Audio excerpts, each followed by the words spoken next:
अस्सलामु अलैकुम वरहमतुल्लाहि वबरकातुह। जी हाँ दोस्तों, कैसे हैं आप? उम्मीद करता हूँ कि आप सब खुश होंगे। अल्लाह पाक आपको ऐसे ही खुश रखे। आज आपको एक वाक़या सुनाता हूँ जिसका मौजू है आखिरत की याद। हज़रत ज़ुल्क़रनैन अलैहिस्सलाम एक कौम के पास से गुज़र रहे थे।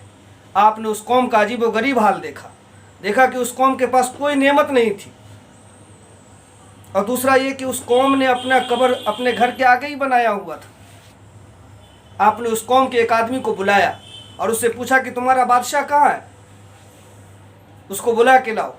वो आदमी गया अपने बादशाह को बुलाने के लिए, उसका बादशाह उसके बुलाने पर नहीं आया। ज़ुल्क़रनैन अलैहिस्सलाम ने पूछा कि तुम्हारा बादशाह क्यों नहीं आया, तो उसने जवाब दिया, मेरा बादशाह कहता मुझे दुनिया से और दुनिया के आदमी से क्या मतलब।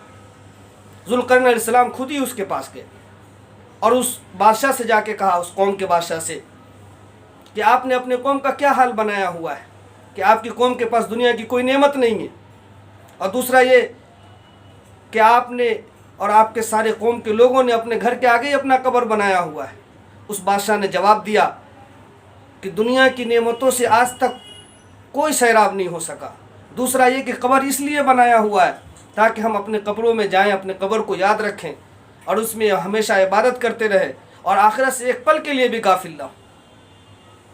फिर ज़ुल्क़रनैन अलैहिस्सलाम ने उस बादशाह से पूछा कि आप लोग घास पात क्यों खाते हैं, तो उसने जवाब दिया कि हम ये नहीं चाहते कि हमारा पेट हैवानात के लिए कब्र बने।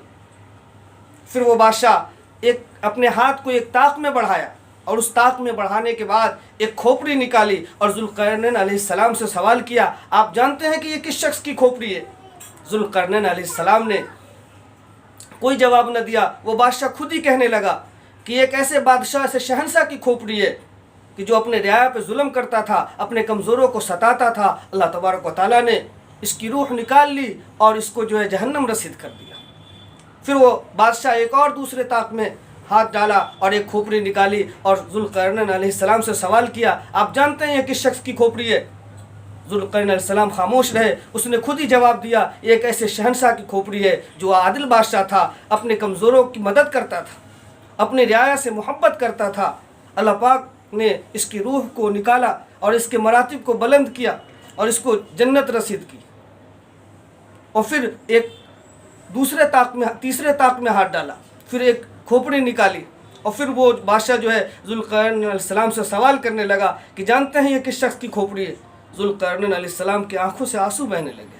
आपने उस बादशाह को अपने सीने से चिमटा लिया और रोने लगे और थोड़ी देर के बाद कहा कि मैं चाहता हूँ बादशाह कि आपको मैं अपना वज़ीर बना लूँ और अपनी आधी बादशाही आपको दे दूँ। बादशाह ने थोड़ी देर के बाद जवाब दिया कि मैं जिस हालत में हूँ मैं इसी हालत में खुश हूँ। आपके पास जो दुनिया है और दुनिया की बादशाही है, इसकी वजह से सब लोग आपसे दुश्मनी करते हैं और मेरी क़नाअत की वजह से सब लोग मुझसे मोहब्बत करते हैं, तो आप मुझे इसी हाल पे छोड़ दें। तो इस सबक से पता ये चलता है कि हम सबको अपनी दुनियावी ज़िंदगी को में आखिरत को सामने रख के गुजारनी चाहिए, क़नाअत के साथ गुजारनी चाहिए। अल्लाह पाक हम सबको अपने आखिरत को याद रखते हुए ज़िंदगी गुजारने की तौफ़ीक़ अता फ़रमाए। अस्सलामु अलैकुम वरहमतुल्लाहि वबरकातुहू।